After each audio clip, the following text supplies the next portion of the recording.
Hi everyone, and welcome back to the 19th video of the Old Testament survey course. In this section, we're looking at the book of Judges. As usual, let's start with some background issues. I think the best way to describe the book of Judges is that it is Joshua's evil twin. In Joshua, we saw faith and obedience, and the blessing and success of the people of God conquering and inheriting the land. In Judges, we see rebellion and idolatry, and the punishment and tragedy that results. You might recall that the primary history draws on Deuteronomistic theology to tell its story. Well, these two books show this on a large scale. Just as Joshua was a positive success story, Judges overall is a story of massive failure and unfaithfulness, and Israel pays the price. Therefore, Judges is a fairly depressing book, but it serves a necessary function for our faith, to serve as a warning, as well as to point us away from futile hope in ourselves to a bigger hope in God and His plan. The name of this book comes from the Hebrew word used to describe the series of main characters in the book. It's related to the word for justice and means something like those who do justice. Therefore, in English, it's typically translated simply as judges. In a few minutes, we'll look at this title and the activities of these leaders in more detail. The authorship of the book is technically anonymous. Some traditions suggest Samuel is the author, but there's no way to know for sure. The time period covered by Judges is just after the history covered in Joshua. It is the history of the next generation after Joshua's generation conquered the land. And the book was probably written at the time of the early monarchy, around the time of Saul and David. The book of Judges is characterized by some very interesting and exciting stories. These are some of the Bible stories that are taught to children because they have exciting heroes and battles and miraculous victories. But some of the stories have fairly adult content. And all the stories are told for a theological reason, to demonstrate how God deals with His people and the implications of this for how God's people should live.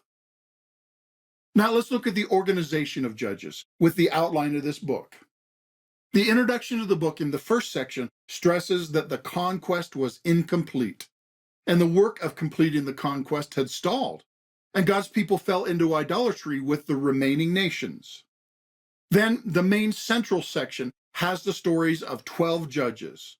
These stories typically display a cyclical pattern that was introduced in the first section of the book, as we'll see in a moment.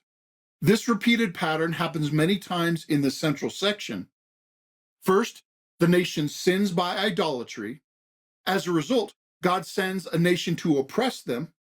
Then the people cry out to God, and God raises up a deliverer to rescue them. So the judge is victorious and the oppressor is defeated, and the people have rest. This cycle repeats in the stories of the individual judges in this central section. And then is the final section, which is not about an individual judge, but it tells stories that highlight Israel's apostasy, which results in total anarchy, which point to their need for a king. So the overall outline of this book is fairly simple, and we see a repeated pattern for many of the stories. Now let's look at the content of Judges, starting with some key verses. First is Judges chapter 2, verses 1 through 3, and this says, "The angel of the Lord said, I brought you up out of Egypt and led you into the land that I swore to give to your forefathers. I said, I will never break my covenant with you, and you shall not make a covenant with the people of this land, but you shall break down their altars. Yet you have disobeyed me. Why have you done this? Now, therefore, I tell you that I will not drive them out before you. They will be thorns in your sides, and their gods will be a snare to you." In this message from God to Israel, He rehearsed His goodness and commands, and He accused them of disobedience. And He told them that the nations that they failed to conquer would be their punishment. Because they had failed to obey God in completing the conquest, ironically, it would be even more difficult to complete the conquest, because God would no longer fight for them. Therefore, their first necessary task was repentance and removing all idolatry and restoring faithfulness to God. And then they would be able to get back to the task of completing the conquest, but not before. Yet, as we'll see, because they kept being unfaithful to God, everything else got worse as well. Next is Judges 2, verses 10 through 19.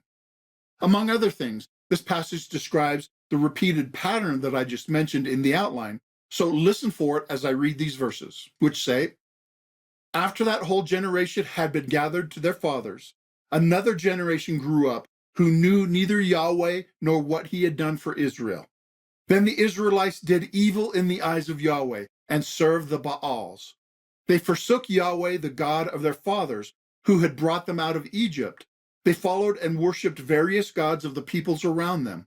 They provoked Yahweh to anger because they forsook him and served Baal and the Ashtoreths. In his anger against Israel, Yahweh handed them over to raiders who plundered them. He sold them to their enemies all around, whom they were no longer able to resist. Whenever Israel went out to fight, the hand of Yahweh was against them to defeat them, just as he had sworn to them. They were in great distress. Then Yahweh raised up judges who saved them out of the hands of these raiders, yet they would not listen to their judges, but prostituted themselves to other gods and worshipped them. Unlike their fathers, they quickly turned from the way in which their fathers had walked, the way of obedience to Yahweh's commands. Whenever Yahweh raised up a judge for them, he was with the judge and saved them out of the hands of their enemies as long as the judge lived. For Yahweh had compassion on them as they groaned under those who oppressed and afflicted them. But when the judge died, the people returned to ways even more corrupt than those of their fathers, following other gods and serving and worshiping them. They refused to give up their evil practices and stubborn ways." Now, this passage summarizes the experience of Israel during this period, and therefore it serves as an outline for the repeated cycle of judges that we just looked at. Each of those 6 items is described in this passage. They forsook the one true God and served false gods with their idols. The Lord handed them over to their enemies. He actually fought against them. And it says this was just like God had sworn to them, referring back to the warnings in Deuteronomy. Therefore, the people were in great distress. The Lord raised up judges. The judges saved them from their enemies, and they had rest as long as the judge lived because of God's compassion and grace toward them. After the judge died, they returned to their idolatry and unfaithfulness, and the cycle started over again. That is the pattern for the individual stories in the section that follows. And therefore, each of the judge episodes should be read in light of this summary paradigm. The next key verse is a phrase that happens in multiple verses. It says, "But when they cried out to Yahweh, he raised up for them a deliverer." This tells how God gave them an individual called a judge to be the agent of their rescue. God worked through leadership which he raised up and empowered for their task. But remember, the judge is not the hero of these stories, God is. And in many of these episodes, it clearly states that the judge was able to bring victory because the Spirit of the Lord rushed upon him and empowered him for the task. Judges 6, verses 6 through 10 is next, and it says, "Midian so impoverished the Israelites that they cried out to Yahweh for help. When the Israelites cried to Yahweh because of Midian, he sent them a prophet who said, 'This is what Yahweh, the God of Israel, says. I brought you up out of Egypt, out of the land of slavery. I snatched you from the power of Egypt and from the hand of all your oppressors. I drove them from before you and gave you their land. I said to you, I am Yahweh your God. Do not worship the gods of the Amorites, in whose land you live. But you've not listened to me.'" In this passage, Israel was going around the cycle again, crying out to God because they were oppressed. But this time, before he helped them, God gave them an earful. He rebuked them for their unfaithfulness, especially in light of all that he had done for them. And he reminded them that he is Yahweh their God. So their chasing other gods is not only stupid, but also an affront to his holy greatness. Next is Judges 8, verses 22 and 23. The Israelites said to Gideon, "Rule over us, you, your son, and your grandson, because you have saved us out of the hand of Midian." But Gideon told them, "I will not rule over you, nor will my son rule over you. Yahweh will rule over you." Now, this passage is pointing forward to the concept of monarchy, the idea of a king ruling over Israel that we'll see in later Old Testament books. However, Gideon made the point that he and his family will not rule over them. And the reason he gave is that God is the true king over Israel. God is the king of Israel in a way that no human ever could be. But there's also another side of the preparation for monarchy, which comes in the next key verse, which is a phrase that appears in a few passages. For instance, Judges 17:6 says, "In those days Israel had no king. Everyone did as he saw fit." Judges 18:1 says, "In those days Israel had no king." And Judges 21:25 says, "In those days Israel had no king. Everyone did as he saw fit." Notice that the book of Judges implies that the lack of a king is a bad thing, and that this is the reason that everyone did whatever they wanted, which was also a very bad thing. Some translations render this more literally as everyone did what was right in his own eyes. Everyone decided for themselves what was right and wrong. And that kind of anarchy and lawlessness was definitely not what God wanted for his people. And therefore, something had to change. This points forward to the idea of a king over Israel, which will be realized in later books. The sad state of Israel in the book of Judges is a problem, and later books will demonstrate the God-given solution. Like I said, Judges is a depressing book, but it is part of the larger story of the Old Testament preparing for something greater. All right, these are some of the key ideas from Judges.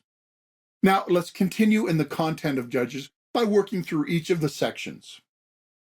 In the introductory section, Judges emphasizes that the conquest was incomplete, it had stalled, and Israel should complete it. And then it mentions that Joshua's generation was gone. It repeats the idea from Joshua 24:31 that the people faithfully served the Lord in Joshua's lifetime. And this sets up the contrast with the next generation. It says the next generation were idolaters. But the reason given was that they did not know what the Lord had done. Now, think about it. How could that happen? I think this points, at least partly, to a failure of their parents' generation, which did not pass on their faith to their children. They did not teach their sons and daughters what the Lord had done. And this was also a failure of the Levites, who did not teach them the way of the Lord. And that's a lesson each of us needs to learn, because the church is always only one generation away from extinction if we don't reach the younger generation. And let's be honest, the forces of evil are working hard to reach your children with their falsehoods. John Flavel once asked, "If you neglect to instruct your children in the way of holiness, will the devil neglect to instruct them in the way of wickedness?" You see, the next generation matters.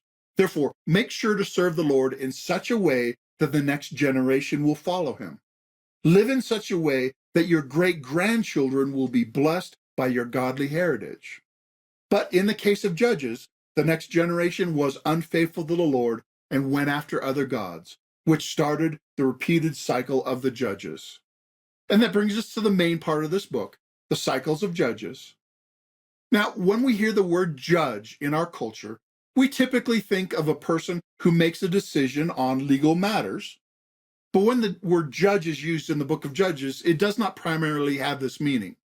Like I mentioned earlier, it is related to the idea of justice, and it means something like the one who administers justice, the one who carries out or enforces justice. So the term judge in the book of Judges basically means a leader who carries out justice. They occasionally made legal decisions, but they were all-around leaders who primarily administered justice in military matters, because that was the type of leadership and justice that was needed at that time. And their work was in conformity with God's definition of justice. The central section of Judges tells the story of 12 judges in Israel. There are major judges and minor judges. And like with the major and minor prophets, the terms major and minor refer to the length of each judge's story, not their significance.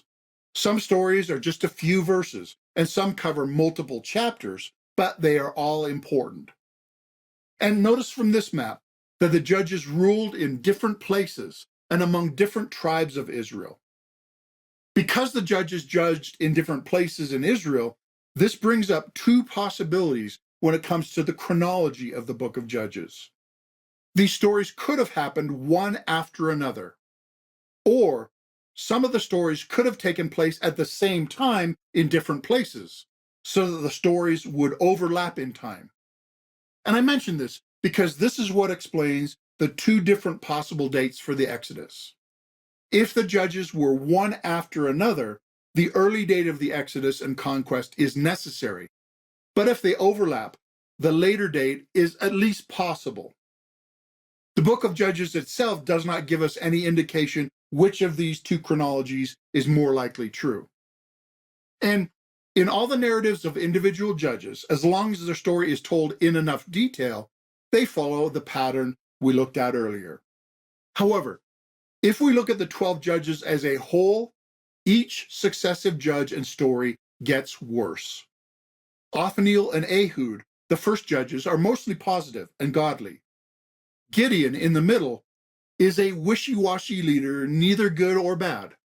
And by the time we get to Samson, he's a sleaze. You would not want your son to grow up to be like Samson. Therefore, the overall cycle of judges illustrate the steady decline of Israel. Now, we don't have time to go through each judge in detail.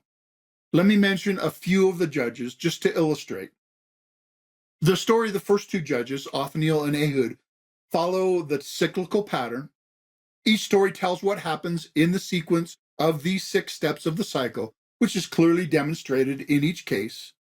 And the story of Ehud adds some details about him being left-handed and how this enabled him to sneak in a weapon, because they apparently only checked where a right-handed man would keep his weapon, and how he killed the fat king and escaped and then led Israel to victory.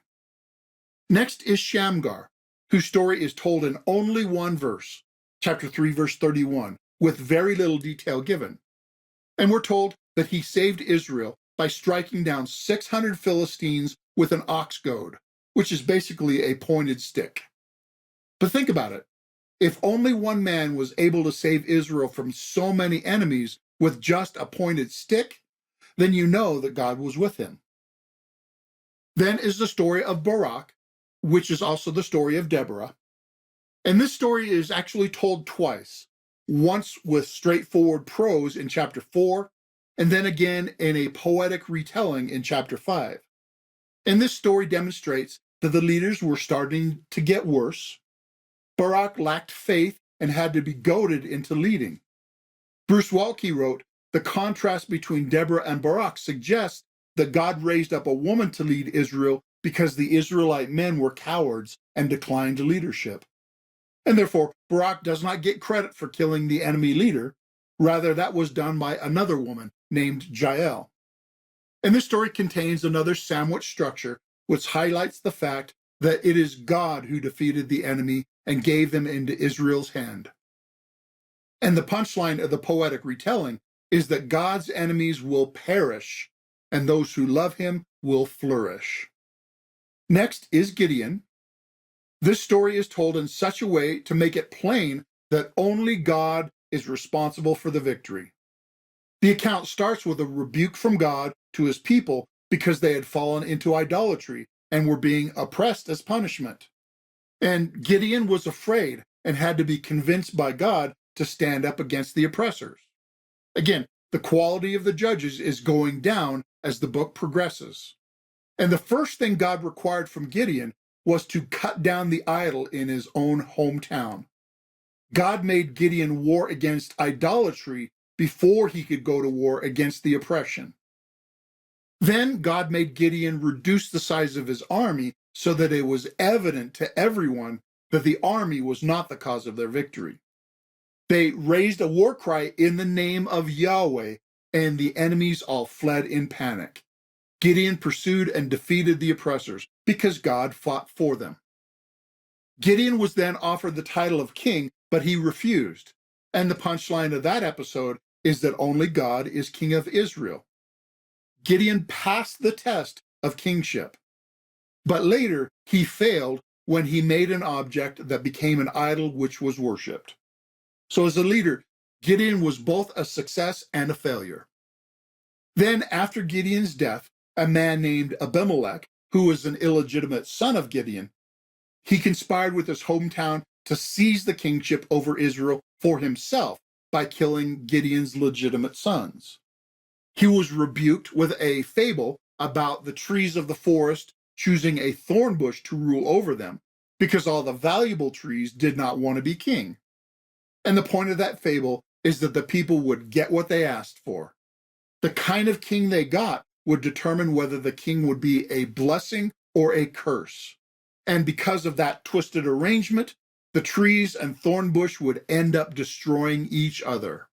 And this came true in the life of Abimelech. The people who conspired with him to make him king ended up conspiring against him, and they destroyed each other. The people of God had become their own enemies and oppressors because Abimelech tried to be king on his own, completely ignoring God.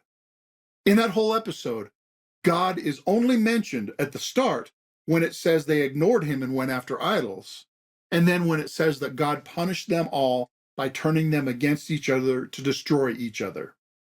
So they tried to have kingship without God, and it ruined everything. Again, the point is made that only God is king over Israel. And finally, I want to mention Samson. Now, there's a ton in the Samson story, and I wish we had time to cover it. Yes, Samson was a sleaze. He was a woman chaser whose lust got him into trouble. He was specially called by God and set aside from birth, but he gave in to the manipulations of women who did not have his best interest in mind because he was attracted to them. He was led away from wisdom and righteousness by a pretty face and sweet talk, just like Proverbs chapter 5 will warn young men to avoid. And yet, God used him. And it turns out that Samson was the only one fighting God's wars at that time. God used Samson's lust as the means to pick a fight with the Philistines. Samson was actually completing the conquest when the rest of Israel had given up. And when he got in trouble, he was a man of prayer. This story shows how far Israel had fallen by contrast with Samson. If Samson the sleaze was the best of Israel, what does that say about the rest of Israel? They were not fighting God's wars. They were no longer completing the conquest. They were no longer even crying out to God when they were oppressed. They had completely given up. And in the middle of the Samson story, the tribe of Judah even worked against Samson on the side of the Philistines. So the story of Samson is not primarily about a haircut or a jawbone or even supernatural strength. It is a contrast between what Israel should have been and what it turned out to be, so that even a sleaze like Samson makes the rest of Israel look bad by comparison. That is how low Israel had fallen in the cycle of Judges. And they would fall even further. And we see that in the last section of the book, which shows their complete anarchy and lawlessness. There are two main stories in this last section, which I'm taking for granted that you've read because they were assigned in the reading schedule. These are not nice stories, but they are true and have much to teach us by negative example. In the first story, the tribe of Dan stole and worshipped an idol and ambushed an innocent city which God had not told them to fight against. They failed to conquer the place that God had given them, and they stole a place that God had not allotted to them. They were acting like the Canaanite nations before them who had deserved to be dispossessed. They had fallen into complete anarchy through their idolatry. And in the second story, a Levite's concubine was brutally killed by some from the tribe of Benjamin, and as a result, the entire tribe of Benjamin was almost completely wiped out.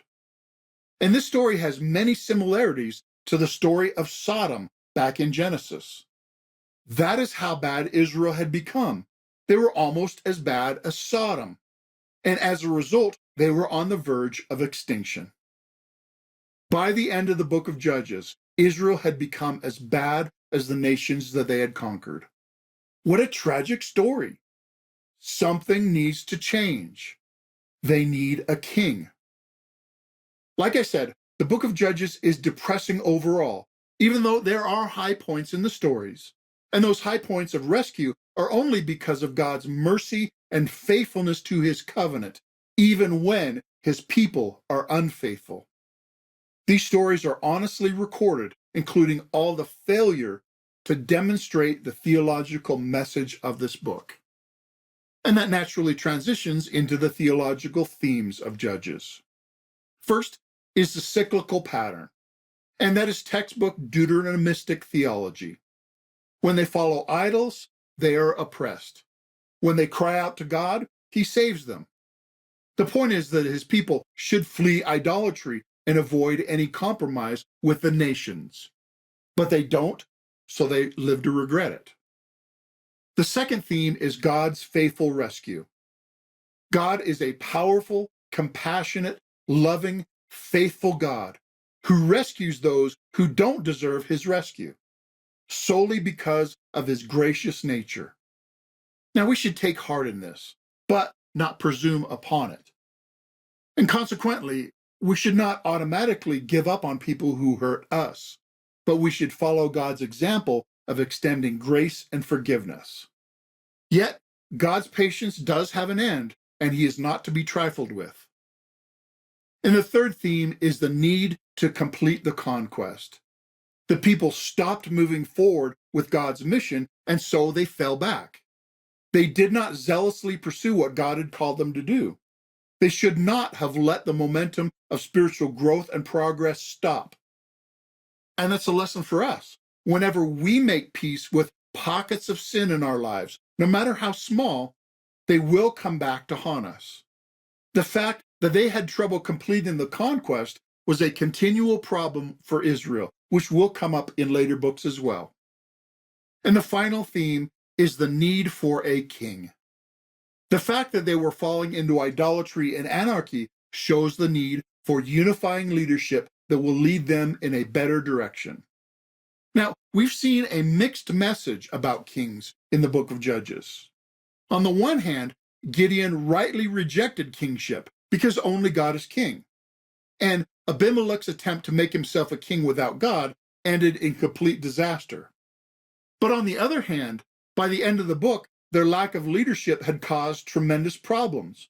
And the book clearly says that their anarchy happened because there was no king, suggesting that they needed a ruler. Now, the other nations had kings, so merely having a king is not enough.